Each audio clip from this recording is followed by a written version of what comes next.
Olá, sejam bem-vindos, sejam bem-vindas a mais um episódio de Precisamos Conversar.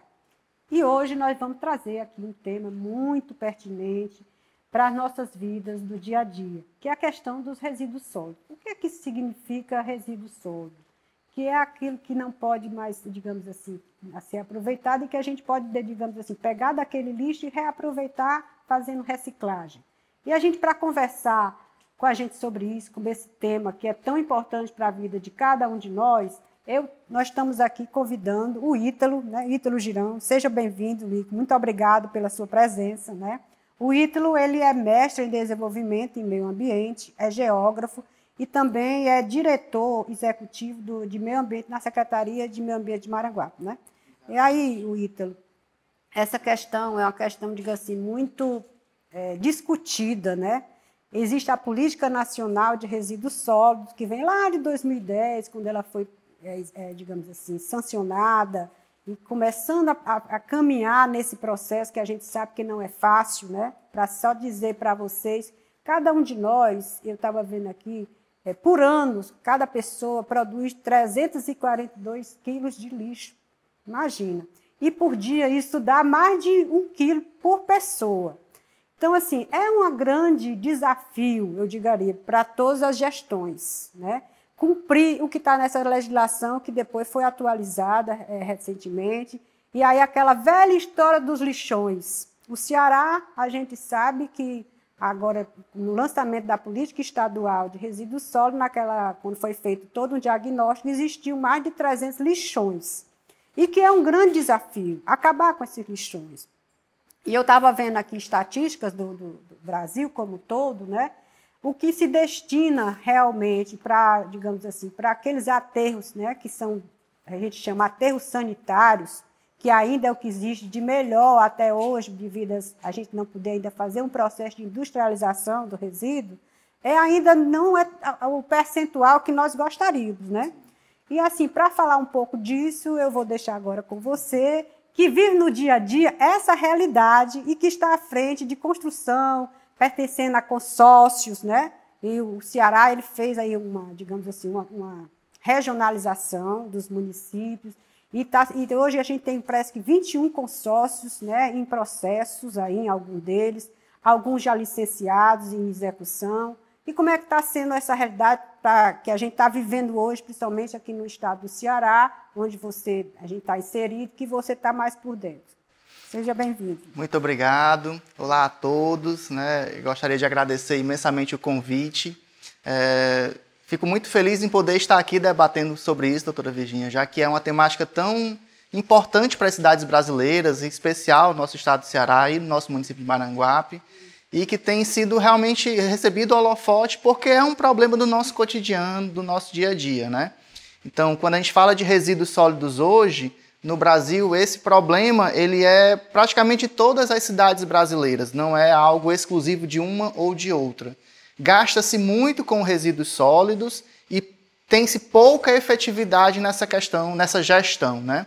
Então, a senhora falou assim, muito bem da Política Nacional de Resíduos Sólidos, que foi sancionado em 2010 e trouxe uma série de obrigações, mas que os municípios estão assim, bem distantes de cumprir, principalmente com aquela principal meta, que é a extinção dos lixões, né? Hoje nós temos muitos lixões ainda existentes, infelizmente, e a gente precisa, enquanto poder público, pensar políticas públicas eficientes, né? Quando a gente fala de resíduos sólidos, o problema é grande porque, primeiro, existe uma má gestão, infelizmente, né? Se a gente for pensar que um município que coleta o seu resíduo e destina para um lixão está fazendo uma gestão equivocada. Para além disso, tem uma questão também relacionada à educação ambiental. Então, você vê inúmeros pontos de lixo, mesmo grandes cidades como Fortaleza, que têm os seus ecopontos. Ainda assim, é muito comum você ver pontos de lixo nas ruas, nas avenidas, porque não tem essa sensibilidade, essa consciência ambiental. Precisa uma mudança cultural, exatamente, né? Mudança cultural, e inclusive uma mudança com relação até mesmo ao nosso modelo de produção, né?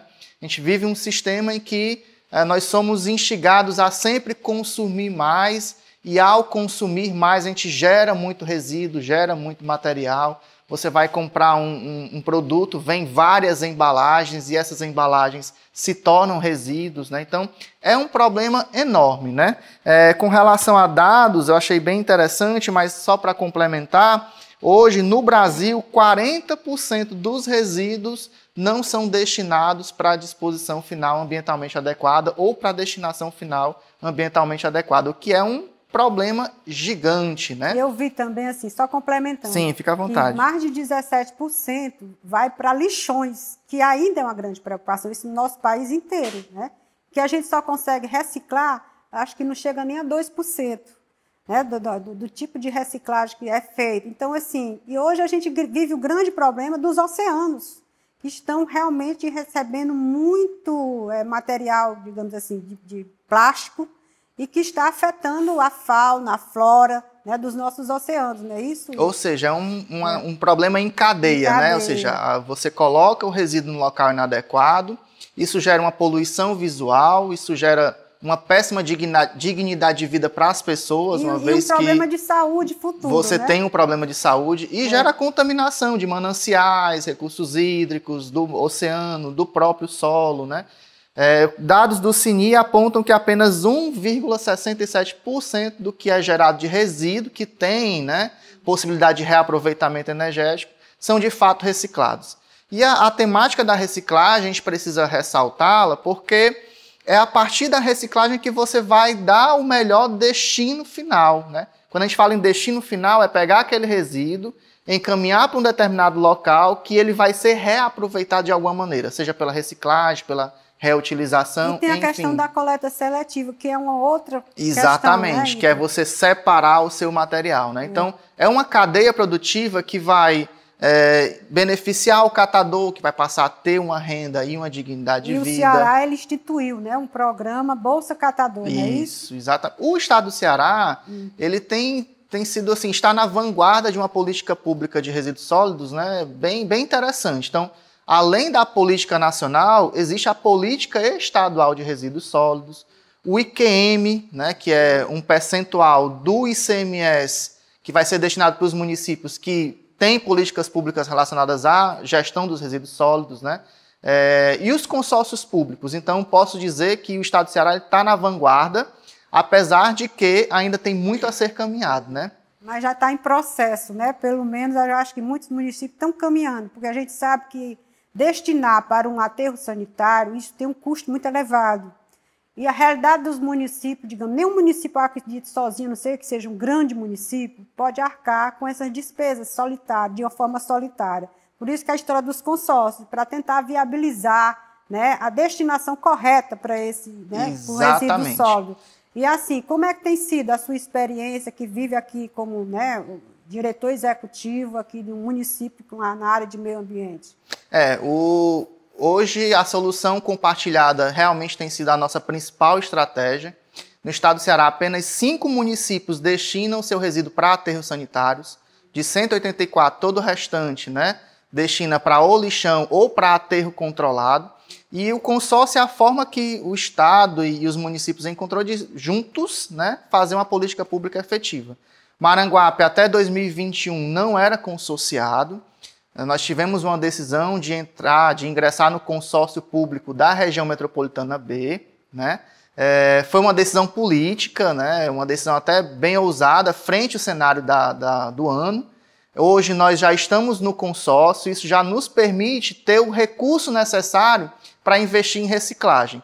Já estamos em processo de licitação da Central Municipal de Resíduos Sólidos. Não é um aterro sanitário ainda, né? Mas já é um equipamento público que vai receber material seco para reciclar, converter isso em renda para o catador e diminuir a quantidade de material que vai para o aterro sanitário. Vocês fazem o trabalho junto, digamos, às escolas do município, envolvendo, digamos assim, né, todos os alunos, levando essa conscientização, uma educação ambiental diante de toda essa problemática que todo município vive hoje, na verdade, né? Como é que tem sido esse trabalho digamos, intersetorial? Porque perpassa pela educação, perpassa pela saúde, como você falou, e termina impactando é uma política transversal, Isso. que vai levar saúde, vai levar educação, vai levar melhoria da qualidade de vida, vai melhorar a infraestrutura, porque quando a gente fala saneamento, na verdade, a coisa bem maior, que também tivemos uma lei de saneamento, você pensa em água, você pensa em esgoto, você pensa no resíduo sólido. São 3 coisas que não estão distanciadas, ainda tem a drenagem, né? Aí, assim, como é que tem sido isso para vocês? Esse é justamente o escopo daquilo que a gente está chamando de Maranguape Recicla. O Maranguape Recicla não é apenas separar a coleta seletiva ou a disposição adequada desse material, mas todo o processo que está envolto em relação a isso, né? E a educação ambiental, com certeza, é um pilar de uma política pública que quer ser eficiente. Porque a partir do momento que a gente sensibiliza as pessoas de fazer a separação e colocar no local adequado, que a gente vai ter realmente uma eficiência maior. Então a gente trabalha a educação ambiental, trabalha a gestão integrada de resíduos perigosos, como por exemplo, medicamento vencido, né, pneu, óleo de cozinha. A logística reversa, que é colocar na discussão as indústrias da cadeia produtiva do lixo, né, indústrias recicladoras, que vão receber... Você que está nos ouvindo, é aquela pilha, é aquela bateria, é aquele material eletrônico que está lá na tua casa, que você não sabe como descartar. Isso a gente está envolvido numa política que a gente chama da logística da política reversa, né? Logística reversa, exatamente. Que é destinado esses tipos de materiais a um local adequado, porque eles são perigosos e contaminantes sérios se chegar ao solo, se chegar a um recurso líquido. E o tratamento desse material tem que ser um tratamento especializado, não é de qualquer forma, que apenas a indústria que está capaz de fazer isso. Por isso que quem produz a pilha, por lei, é obrigado a receber de volta para dar o tratamento adequado para aquele material. E qual é o papel do município nisso tudo? Possibilitar os ecopontos, possibilitar os pontos de entrega, para justamente receber esse material e encaminhar para a indústria fazer o seu papel nessa cadeia produtiva. É um negócio complexo, né? Assim, costumo dizer que nós não vamos resolver a problemática dos resíduos sólidos da noite para o dia. É um grande desafio. É um grande desafio, né? Enorme, mas a gente precisa, a partir de uma sensibilização, consciência, educação ambiental, políticas públicas, legislações fortes, né? E boa vontade política, eu acho que a gente está no caminho de, pelo menos, reduzir até que a gente consiga realmente resolver essa situação. Assim, para a pessoa que está aqui nos ouvindo, você teria, assim, algum recado para ela, para dizer, assim, quem está nos ouvindo, que é o cidadão, a cidadã, que está no seu dia a dia, claro, nós estamos impactando. Qualquer um de nós estamos o tempo todo impactando esse ambiente. Na hora que a gente compra um picolé, na hora que a gente vai lanchar, na hora que você compra qualquer produto que vem um monte de embalagem, você já produziu ali vários lixos. E essa responsabilidade não é só da prefeitura, do Estado, da instituição que é responsável, porque os municípios são os responsáveis para fazer a coleta do lixo doméstico. Né? Porque existe uma diferença. Exatamente. Por isso que a gente tenta ao máximo institucionalizar essa coleta seletiva do lixo seco, para que ele vá para o lugar adequado e vire renda para aquelas pessoas que fazem a coleta seletiva, não é isso? Exatamente. Meu recado é de que o lixo que a gente produz, por dados estatísticos, a gente produz em média 1,5 kg por dia, esse lixo ele tem um valor, né? Ele pode ser muito bem encaminhado para uma cadeia produtiva e virar renda para aquelas pessoas que mais precisam, para um catador, por exemplo, né? Então, quando eu coloco um resíduo sólido num local inadequado, eu estou prejudicando não só o meio ambiente natural, como também o meio ambiente social. Então, meu recado é que a gente se sensibilize e entender o nosso papel nesse processo. Fazer coleta seletiva, destinar o resíduo para o local adequado, favorecer o trabalho dos catadores e cobrar o poder público para que ele realmente possa fazer o seu papel também. Dos vários R, né? Exatamente. Repensar, diga aí para as pessoas. Repensar, reutilizar, né? Ou seja, reciclar, enfim. Realmente você entender o seu papel nesse processo, que pode ser um papel ambiental, social, humano, né? Para que o nosso realmente planeta ele esteja mais adequado para os nossos filhos, né? Para essa sociedade.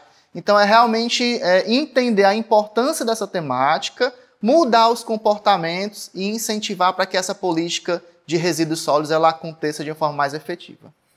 Muito obrigada, agradeço a sua presença, essas contribuições, essas informações valiosas para as pessoas que estão nos ouvindo, nos acompanhando. E queria dizer para você que quando você for jogar algo fora, não jogue fora, porque não existe fora, certo? A casa maior é também a nossa casa, a nossa cidade é também a nossa casa. Então, nada está fora. Então, se você precisa mudar o mundo, comece essa mudança por você. Muito obrigada.